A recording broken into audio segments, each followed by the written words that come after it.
Good evening. I'm Jan Daniel Lancaster, the Superintendent of Catholic Schools for the Archdiocese of New Orleans.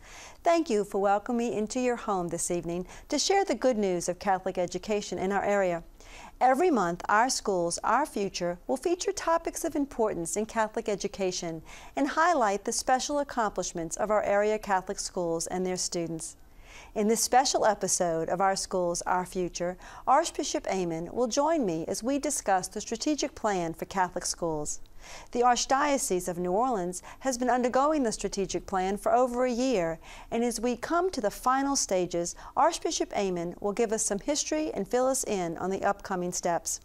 Please stay tuned as we welcome Archbishop Amen to the show.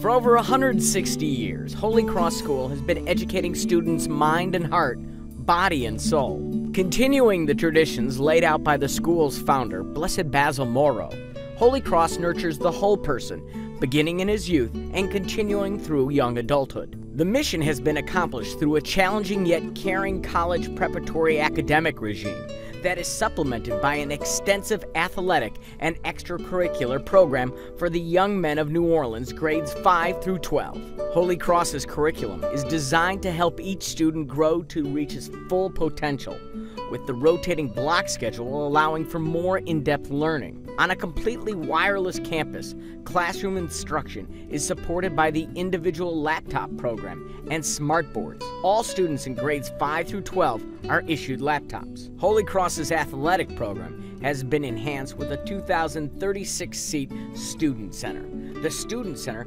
houses multiple courts, an indoor running track, weight room, middle and high school band rooms, a recording studio, a chorus room, and a robotics laboratory. The Holy Cross family gets to know each other not only as teachers and students, but more importantly, as individuals. Because the average class size is 25, teachers can focus more time per student, creating bonds which can and do last a lifetime. Equally important to the school mission is to provide each young man the spiritual compass to lead lives of service, hope, and truth. The new campus promises to take what has always been an experience of academic excellence and make it brighter, with state-of-the-art opportunities for all grades 5 through 12. As Holy Cross moves into the future, remaining steadfast in the tradition that the school has been upholding since 1849, providing the scholastic quality that sets Holy Cross apart and above other educational facilities. Holy Cross School. Become the man you are.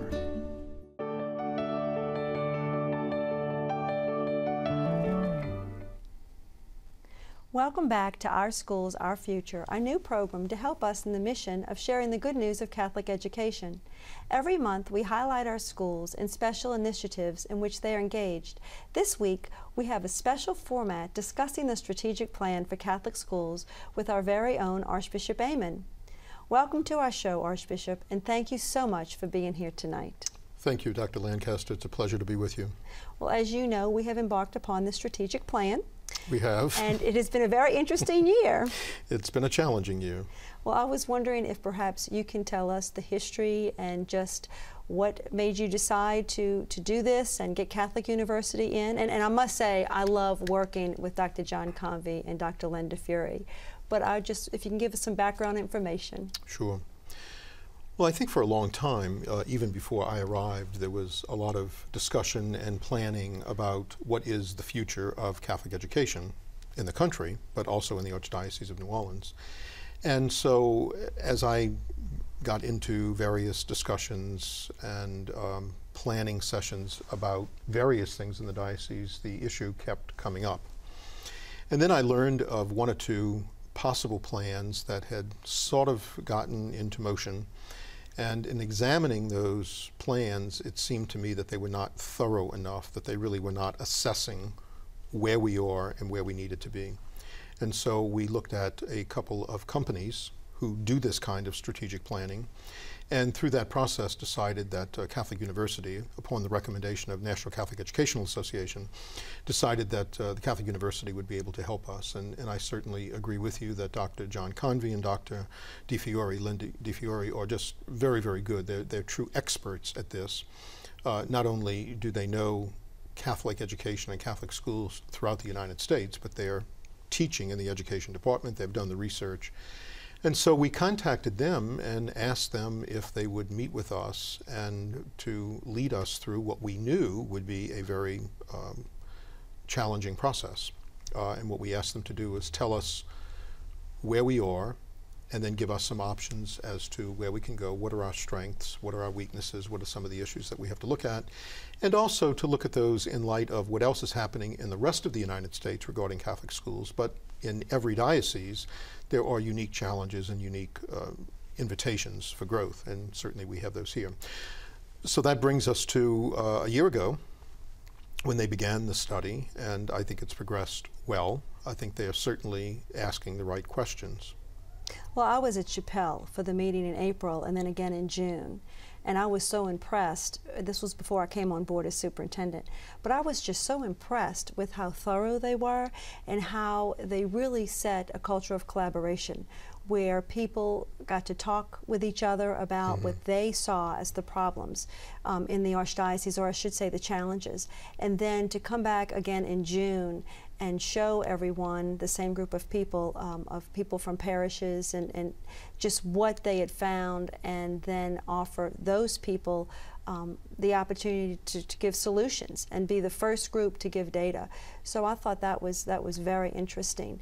And as I said earlier, I just think with Dr. Convey and Dr. DiFiore, what has amazed me is that they really have looked at the individual differences of our diocese and have addressed those issues in particular that are so unique to our culture and our climate. I would agree, and I think one of the two of the things that really give them distinction in this process, because I've been through strategic plans before, and I've even been through strategic plans of Catholic schools before. And one of the things that has impressed me with them is the incredible amount of time that they have spent gathering data and then verifying the data as they're going to schools and to communities to make sure that the data is correct. And secondly, that they're not satisfied with the status quo. They're not afraid to push us in new directions. They're not afraid to ask some important questions, some of which they don't have answers for and we don't have answers for. So I've been very impressed with their hands-on approach, and the people in the community, particularly the principals and the pastors have expressed to me on numerous occasions how impressed they are with the study. And we don't know the conclusions yet, and we won't know the conclusions, but we do know that a lot of time, a lot of effort has been put into gathering the information, consultation, listening to people at the grassroots level, and then suggesting some possibilities. And of course, what people don't realize, and of course what we know, is that when anyone does a study, they make suggestions, but those suggestions then we have to take and tailor them and look at them and tweak them and then make them our own. So just because something's in the report, and that was one of the things that I thought was unfortunate by some of the comments that have been made after some of the meetings, it's just because something has been said, it's like, oh, we're adopting that. Right. Well, that's not true at all. We're going to take what has been given to us, we will sort it out, then decide what's helpful, what's not, and if they give us option A, B, and C, we may come up with option D. And that's the creativity of this, but more importantly, it's being open to the Holy Spirit. And it's being open to what is unique in New Orleans and how we can make that a reality here. And then when we come back, what I really want to do is talk about what we've done this year and that process. So when we come back, we will discuss the status of the strategic plan. So during the break, check out the picture of Archbishop Amen at one of our Catholic schools.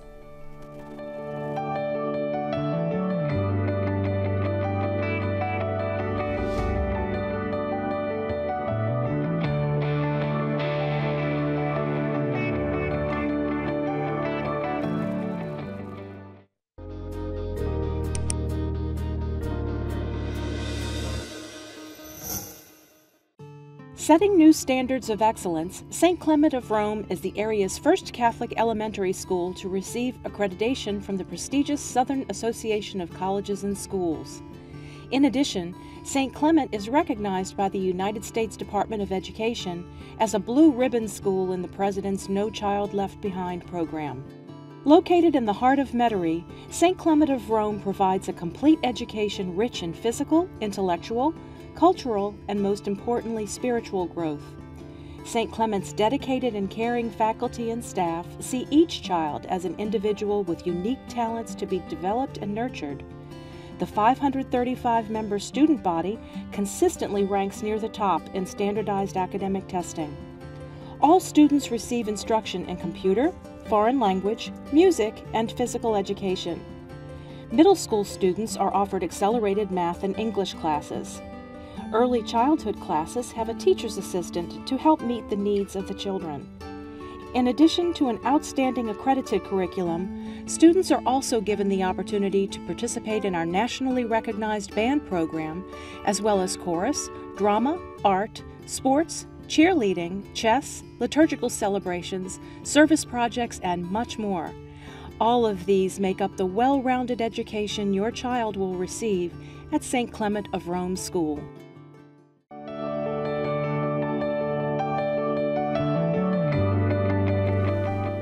Welcome back. I'm here with Archbishop Amen, and we're talking about the strategic plan. So Archbishop, before the break, we discussed the beginning of the process and what your thoughts were before the actual study began. But this year, we have really focused on a lot of components of the plan. We've looked at our Catholic identity, we've looked at the curriculum, as well as the viability and the financial stability of schools. And this has been a very interesting process. Now, I must say, as superintendent in working with you, it has been very important to you that you wanted to stay out of this process. Do you want to tell us a little bit about that? Yes, I believe that if a strategic plan, and especially when it's evaluating what we're doing, if it's going to be truly objective, it should not have my fingerprints. And I know that there are people who have said that they don't think I'm telling the truth.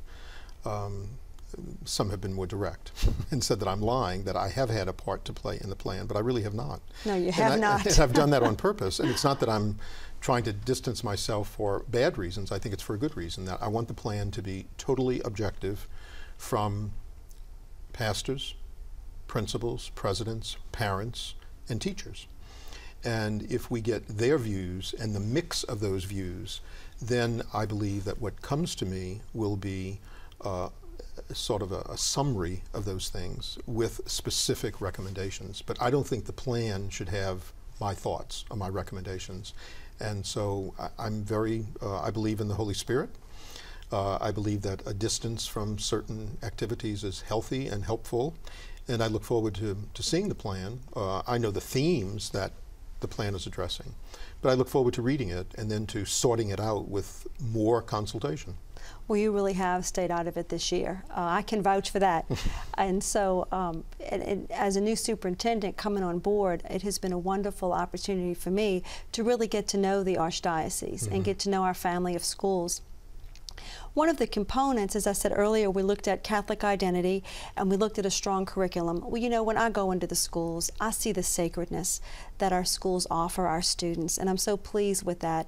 And as far as the curriculum, I mean, 99% of our students that graduate qualify for colleges and universities, but I think some of the themes that have come up as areas of concern have been more about the financial stability of our schools and the grade level structure, and of course, the component that really I think is going to be the most difficult is the consolidation of schools.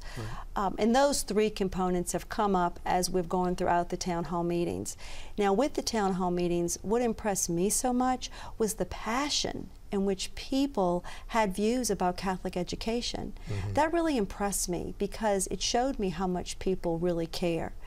Now, the grade level structure, I would like to touch on that. I think I'd like your thoughts on this. Over the past several years, especially since Katrina, I think schools have done a lot of things as far as grade level structure that was in the best interest of what needed to be done at the time. But I think as we look at our whole family of schools, some of those decisions have become problematic.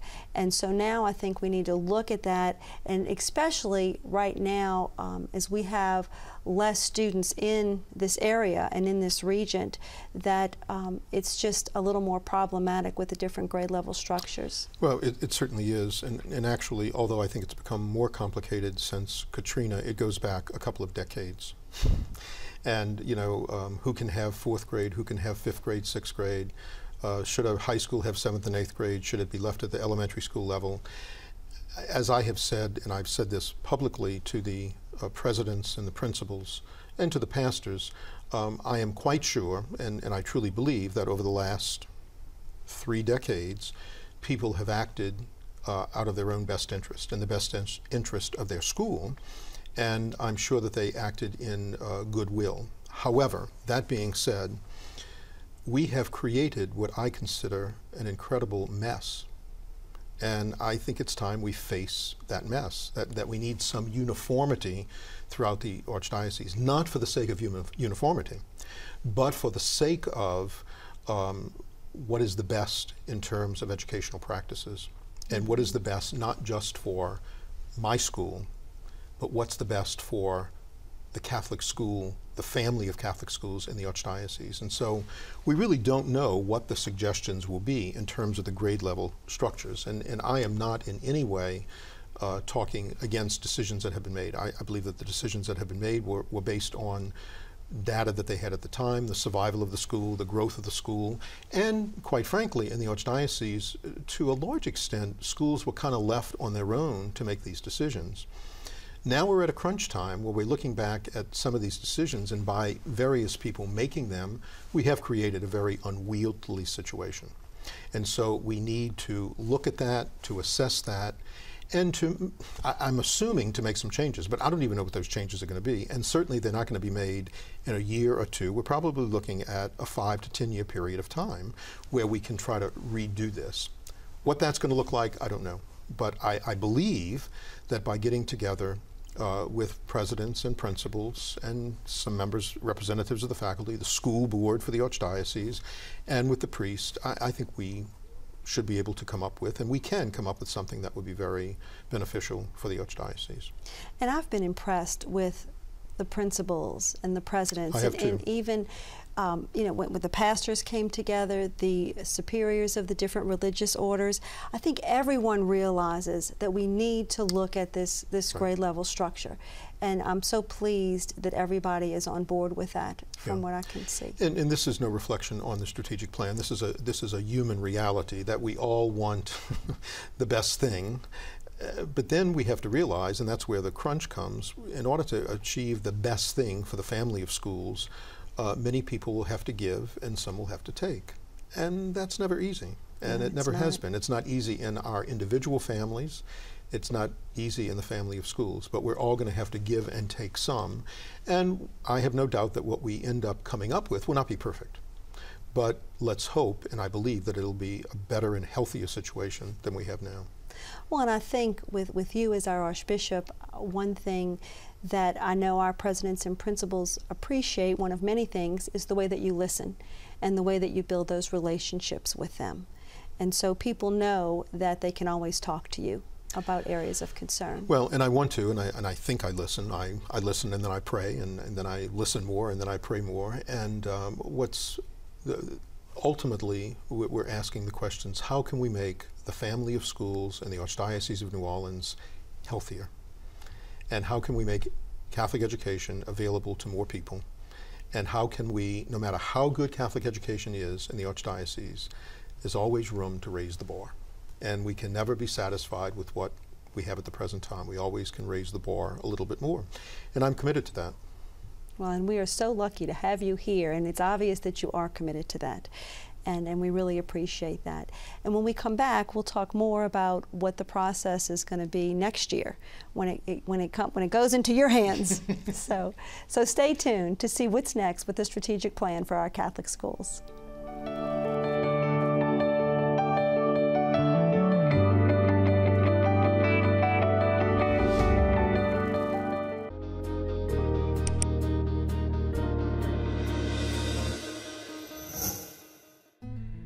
Which New Orleans University offers a rigorous curriculum, a wealth of study abroad opportunities, and community-based service learning. Which University speaks of an ever-present connection to God, offers a values-rich education, and a preparation for living, working, and leading in an ever-changing world. Which University recently earned the Carnegie Distinction for community engagement and civic contributions. It's Loyola University New Orleans, the great Catholic Jesuit University of Louisiana. Located among the towering oak trees of St. Charles Avenue and chartered in 1912, Loyola celebrates 100 years of educating thousands of successful alumni, giving people who have time and again shared their gifts with our city, state, nation, and world. Though one half of our 5,200 students come from Louisiana, Loyola also enjoys a strong national reputation. Consider, our College of Business is ranked among the best in the country by Princeton Review. We are currently ranked 8th in U.S. News Survey of Master's Universities in the South and ranked 5th in U.S. News Great Schools, Great Prices category for the South, as more than 80% of Loyola students receive generous financial assistance. Our College of Music and Fine Arts is the only one of its kind among 28 Jesuit colleges and universities in the U.S. In our College of Social Sciences, undergraduates routinely perform research side by side with faculty. This is also true in our College of Humanities and Natural Sciences, where studies have been recently awarded Rhodes, Mellon, and Fulbright scholarships. And our College of Law is habitually ranked among the best in the United States. Athletics shine at Loyola, as they did decades ago, as teams like basketball and volleyball are among the best in conference. More than 30% of Loyola students study abroad through curricular offerings, cultural immersion and volunteering, internships, and research and scholarship opportunities. With a values-rich curriculum, dynamic interdisciplinary offerings, the constant creativity of our constituents, vast co-curricular programs that support service and leadership, a Loyola education is among the finest and fullest available. We challenge our students to find God in all things, to seek excellence, to think critically about the challenges of the day.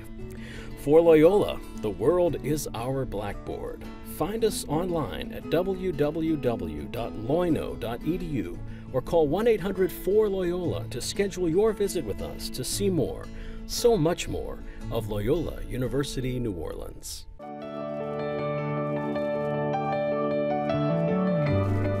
Welcome back to Our Schools, Our Future. I'm here with Archbishop Amen, and we're discussing the strategic plan. Well, Archbishop, we've talked about the whole process and what we've done this year, and now I would like to ask you, when you get the strategic plan, what are you going to do with it, and the suggestions and recommendations, and when it comes into your lap? I'm going to pray before I receive it. I'm going to pray after I read it, and I'm going to pray as we start the process. I expect to receive it in the next couple of weeks. And the first thing we will do is read it and then send it out to all of the principals, presidents, and pastors to make sure that there is nothing in the report that is not incorrect factually. Then they will send that back to us, and then we will correct any statistics that might be a little off kilter. And then we will then say we all must begin studying it. We will pull out of the report, and I think for good reason, we will not make public the recommendations on the merging of schools or the closure of schools, because those need to be done individually and confidentially. And we really don't know what those recommendations are, and we won't know until we see the report. After the report is then disseminated again to everyone, we will have a day in either August or September where we will meet with all the principals and all the pastors together. We will talk about Catholic education. We will then review the report, and then we will break up into two groups and talk about the major components of the report where they give us recommendations. And we will ask the group of pastors and the group of principals to look at the recommendations, to choose from the options that they give us, or maybe to say none of those options are helpful to us, we want to create another option. Then we will do a process of, after that process of conversation, that will come back to us, meaning you, me, and other members of our staffs. And then we will make some specific recommendations that will then go back to the constituency of both the principals and the pastors. So consultation is not finished.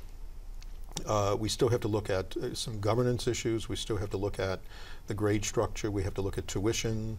And the closure of schools and the merger of schools, that will be different. And I think, you know, I keep saying this, and it's not because I want to repeat myself, but I think we have to get people to realize that in a couple of years, we will not have the same number of schools that we have today.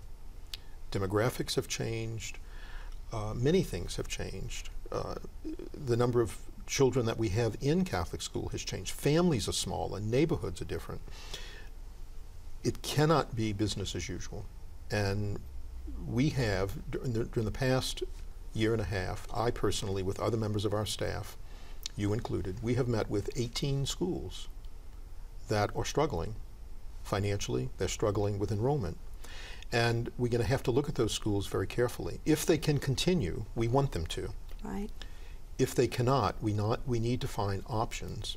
And as we know, when a school is struggling financially and also in enrollment, very often, not always, but very often, the quality of education, the quality of Catholic identity, the quality of staff begins to suffer as well. And so we cannot live with ourselves and live in good conscience saying that we're providing the best in Catholic education, and the best in formation, and the best in education in general, if we're not really doing that. So we will have to take a look. Because this process has been so thorough, I think when we come down to schools that have to merge or those that have to be closed, I think we will be able to see with certainty from our perspective. Now, I realize, and I want to say this with utmost sensitivity, no one, including myself, wants to see a school close. Nor do we want to see schools merge. We all have our memories. I remember when St. James Major school closed. I said, oh my goodness, I walked those halls. I grew up there. It meant so much to me. And it does hurt. And I want to be sensitive to the hurt that this is going to cause for a lot of people. At the same time, we cannot act responsibly by simply going on and keeping all of our schools open indiscriminately. And because the process has been so thorough, once we make the decisions, and they will be made very carefully, I don't know how many schools will merge and how many will close. We will do that over probably a 3-year period of time and not all at once. But once the decisions are made, because we have been so thorough, there will be no recourse. Once the decisions are made, we have to move forward. We can't revert back to the past in an unhealthy way and pretend as though we don't have challenges. We have to be responsible people, relying on God, relying on the plan, and relying on the good sense that God has given to us to move forward and to do the very best in Catholic education. Well, Archbishop, I just want to say, after working with you for this year, it's so clear your commitment to Catholic education, and we really are facing challenging times. I think we all know that. But as superintendent, it's so nice having you here as Archbishop, because it's obvious that you care about Catholic education, you're committed, and I think some difficult decisions need to be made. But you are so compassionate and pastoral, and we are just, it's heaven sent that you are leading us through Thank you, this and that's time. mutual. We thank you for the great dedication that you've given to the role of superintendent, and I know that I think I can speak loudly for the pastors and the principals who have great appreciation for you and for our teamwork. I think we have gone about this in a very team-oriented manner, which will bring blessing ultimately to the decisions that we make. Well, thank you so much, and thank you so much for being here today. You're welcome. Thank you so much for being with us today, and I will be right back after these messages. And now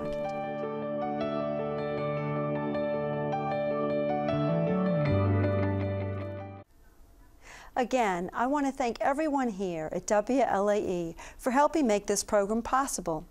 I'm excited about the future of our Catholic schools, and I hope you are too. Thanks for watching, and I hope to have you back again next month for another episode of Our Schools, Our Future.